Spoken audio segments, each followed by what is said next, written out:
Good morning guys. तो आज के वीडियो में हम रोलिंग लोड के न्यूमेरिकल क्वेश्चन पर फोकस करने वाले हैं। बिकॉज लास्ट लेक्चर में अपन ने रोलिंग लोड्स और आईएलडी के सारे कॉन्सेप्ट्स को रिवाइज करा था, सारे कॉन्सेप्ट्स को अच्छे ढंग से अपन ने सीखा था। तो उन कॉन्सेप्ट्स के बेसिस के ऊपर आज मैंने एक न्यूमेरिकल क्वेश्चन के लिए एक वीडियो लेक्चर बनाया है। ठीक है, तो आपको एक न्यूमेरिकल क्वेश्चन दिख रहा होगा। The system of concentrated loads as shown in figure rolls from left to right across a beam simply supported over a span of 40 meter. The 4 kilonewton load leading from a section 15 meter from left hand support determine the maximum shear force and maximum bending moment. तो आपको guys दिख रहा होगा कि एक series है rolling loads की, several points load हैं, वो लेफ़्ट टू राइट एक बीम है जिसकी स्पान 40 मीटर दे रखी है, लेफ़्ट से राइट्स में रोल कर रहे हैं। और अपन को इस न्यूमेरिकल क्वेश्चन में क्या क्या फाइंड आउट करना है, तो अपन को maximum share force find out करना है और maximum bending moment find out करना है। तो सबसे पहले जैसा कि मैंने तुमको कॉन्सेप्ट्स में बताया था कि कोई भी बीम है या कोई भी गर्डर है, उसमें कुछ लोड्स है लेफ़्ट से राइट में रोल कर रहे हैं, देन अपन को सपोर्ट्स पे मैक्सिमम पॉजिटिव और नेगेटिव शेयर फोर्स मिलेगा। तो सबसे पहले अपन maximum negative shear force find out करेंगे। तो first point is basically maximum negative shear force. तो सबसे पहले मैक्सिमम नेगेटिव शेयर फोर्स कहाँ पे मिलेगा, तो देखो लिखा हुआ है the maximum negative shear force will occurs under the support when leading load is just at the section. जैसा कि मैंने तुमको बताया था कि पूरी जो स्पान है 40 मीटर, हमें जो वैल्यू फाइंड आउट करनी है वो लेफ्ट हैंड सपोर्ट से, लेफ्ट हैंड सपोर्ट मतलब ए सपोर्ट से अपन को 15 मीटर डिस्टेंस पे वैल्यू कैलकुलेट करनी है, और वो वैल्यू अपन को कैलकुलेट करनी है मैक्सिमम शेयर फोर्स की। तो अपन को जो मैक्सिमम शेयर फोर्स मिलेगा वो लेफ्ट हैंड ए से 15 मीटर डिस्टेंस पे मिलेगा। तो अपनी मैक्सिमम शेयर फोर्स की कंडीशन क्या होगी, तो जो भी अपने रोलिंग लोड्स दे रखे हैं उसमें जो लोड लीड कर रहा है, जो सबसे आगे लोड है 4 किलोन्यूटन, उसको जस्ट सी सेक्शन पे रखना है और बाकी जो लोड्स हैं उनको उसके लेफ्ट साइड में अपन को कॉन्सेंट्रेट करवाना है। ठीक है, तो जैसा कि तुमको स्लाइड में दिख रहा है कि मैंने जो 4 किलोन्यूटन लोड है, 4 किलोन्यूटन लोड को सी सेक्शन के जस्ट ऊपर रखा है, और बाकी जो लोड है अपनी 6 किलोन्यूटन और 10 किलोन्यूटन और 10 किलोन्यूटन देन 6 किलोन्यूटन देन वापस 6 किलोन्यूटन है, इनको अपन ने लेफ्ट साइड में अरेंज कर लिया है। ठीक है, तो अपनी जो मैक्सिमम नेगेटिव शेयर फोर्स है वो मुझे सेक्शन बी पे मिलेगा।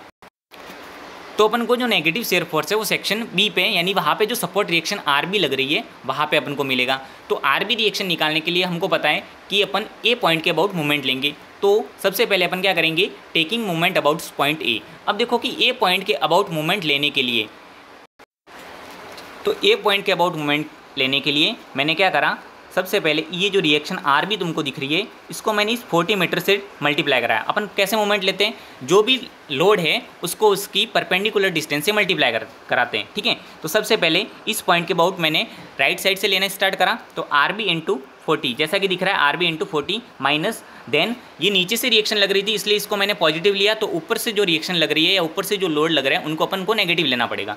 तो देन ये 4 किलोन्यूटन लोड आ रहा है, इसकी यहाँ से यहाँ तक की डिस्टेंस तुमको दिख रही होगी गाइस 15 मीटर, तो ये मैंने लिखा है 4 इंटू 15।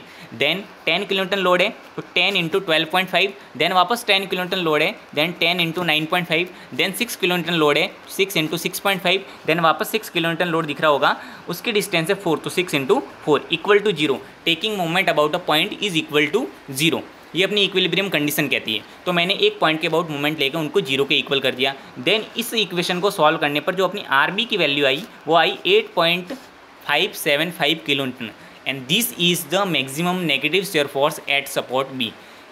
तो अपन ने maximum negative shear force find out करने के लिए क्या करा, जो भी लोड थे उनको उसी सेक्शन के लेफ्ट साइड में अरेंज कर लिया, देन अपन ने उसकी राइट साइड वाली रिएक्शन निकाली, और जो रिएक्शन आई वही अपनी मैक्सिमम नेगेटिव शेयर फोर्स की वैल्यू है। तो अब अपन को सेकंड केस में अपन को maximum positive shear force find out करना है। तो maximum positive shear force find out करने के लिए मैं एक स्लाइड पीछे बैक ले रहा हूँ।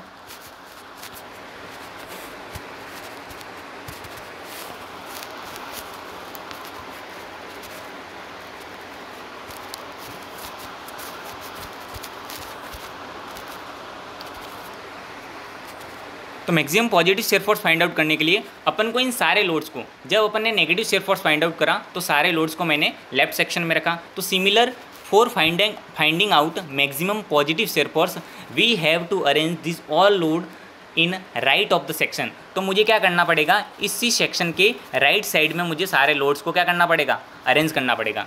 सो अब अपन इसी सेक्शन के राइट साइड में सारे लोड्स को अपन अरेंज करेंगे। ओके,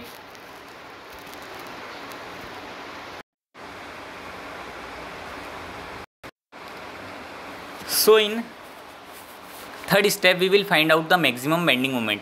तो देखो maximum bending moment find out की कंडीशन क्या होगी। सबसे पहले अपन को ये पता करना पड़ेगा कि मैक्सिमम बेंडिंग मोमेंट है वो इन चार जो 5 लोड दे रखे हैं, 6 kilonewton, 6 kilonewton, then 4 kilonewton, then वापस 4 किलोन्यूटन, देन 4 किलोन्यूटन। ठीक है, इन जो 5 लोड्स दे रखे हैं, इन लोड्स में कौन से लोड पे मैक्सिमम पॉजिटिव बेंडिंग मोमेंट आएगा। तो उसकी हिट एंड ट्रायल मेथड होती है कि कैसे अपन फाइंड आउट करते हैं maximum positive shear force find out करना है। ठीक है,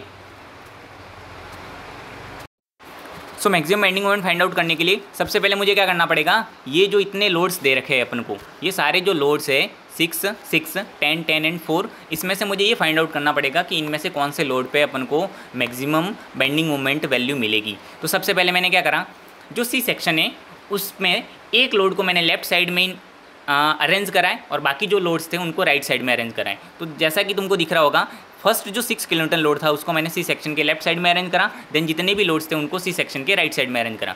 देन मैंने एक फार्मूला यूज़ करा है, यहाँ पे जो फार्मूला यूज़ करा है वो है अपना W/L minus WR/L minus left distance. ये जो फार्मूला मैंने यूज़ करा है, ये फार्मूला क्या है कि सबसे पहले जो मैंने 6 किलोन्यूटन लोड को उधर रखा है वो अपना लेफ्ट साइड का लोड है और उसके नीचे उसकी डिस्टेंस है वो लेफ्ट साइड की डिस्टेंस लेनी है। देन इधर जितने लोड्स बचते हैं उन सबका समेशन लेना है, सम लेना है, वो राइट साइड के लोड्स का सम होगा और नीचे जो डिस्टेंस लेनी है वो लेंथ में से मुझे लेफ्ट साइड की डिस्टेंस को क्या करना है, माइनस करना है।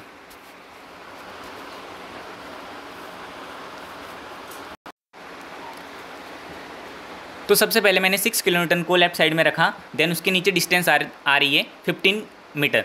तो ये जो डिस्टेंस है ये 15 मीटर अपनी 6 किलोन्यूटन के नीचे डिस्टेंस आ रही है, तो मैंने 6 के नीचे 15 लिख दिया। ठीक है, देन सारे इधर के लोड है उनका सम हो रहा है 6 + 10 + 10 + 4 अपन उसको नीचे जो डिस्टेंस आ रही है वो 25 आ रही है।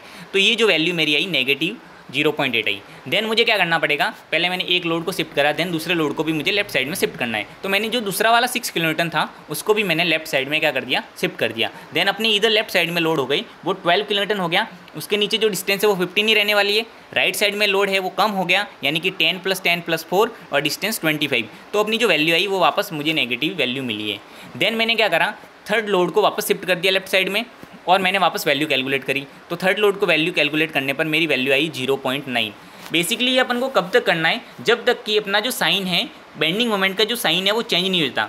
जिस वैल्यू पे मेरा साइन चेंज होगा उस लोड पे मेरी मैक्सिमम बेंडिंग मोमेंट की वैल्यू आएगी। सो तुमको दिख रहा होगा कि जब मैंने फर्स्ट 6 किलोन्यूटन को शिफ्ट करा था देन नेगेटिव वैल्यू आई, देन वापस मैंने जब सेकंड 6 किलोन्यूटन को शिफ्ट करा देन वापस मेरी नेगेटिव वैल्यू आई। बट जब मैंने थर्ड लोड को लेफ्ट साइड में शिफ्ट करा देन मेरी वैल्यू नेगेटिव से पॉजिटिव आ गई। यानी तुमको समझ में आ रहा होगा कि जब साइन चेंज हो रहा है 10 किलोन्यूटन पे तो उस 10 किलोन्यूटन पे ही तुम्हारा जो मैक्सिमम बेंडिंग मोमेंट की वैल्यू आएगी। सो मैंने मैक्सिमम बेंडिंग मोमेंट की कंडीशन को इस डायग्राम में मैंने क्या कर रखा है, शो कर रखा है कि देखो मैंने 10 किलोन्यूटन को सी सेक्शन पे रखा, क्योंकि इसी 10 किलोन्यूटन पे तो मेरी वैल्यू नेगेटिव से पॉजिटिव हुई थी, यानी कि यही 10 किलोन्यूटन लोड है जो मुझे मैक्सिमम बेंडिंग मोमेंट दे रहा है। तो मैंने 10 किलोन्यूटन लोड को सी सेक्शन के ऊपर रखा और मैंने लोड को लेफ्ट साइड में आ रहे थे उनको लेफ्ट में अरेंज करा, राइट में आ रहे थे उनको राइट में अरेंज करा। देन मैंने क्या करा है कि मुझे ए पॉइंट की रिएक्शन निकालनी है, यानी मुझे आर ए निकालना है। तो आर ए निकालना है तो उसके ऑपोजिट साइड में मुझे मूवमेंट लेना पड़ेगा। तो मैंने क्या करा, बी पॉइंट के अबाउट मूवमेंट लिया है। तो taking movement about point B. तो जैसा कि तुमको दिख रहा होगा बी पॉइंट के अबाउट अपन नॉर्मली जैसे मूवमेंट लेते हैं वैसे ही मुझे मूवमेंट लेना है। तो आर ए × 46 × 13.5 6 × 28 देन -10 × 25 इस तरह से मैंने मोमेंट लिया है। और जो मेरी मोमेंट की वैल्यू आई है यानी रिएक्शन की वैल्यू आई है वो आई है 22.475 किलोन्यूटन। जो मेरी आर ए पे जो रिएक्शन आई है वो आई है 22.475 किलोन्यूटन।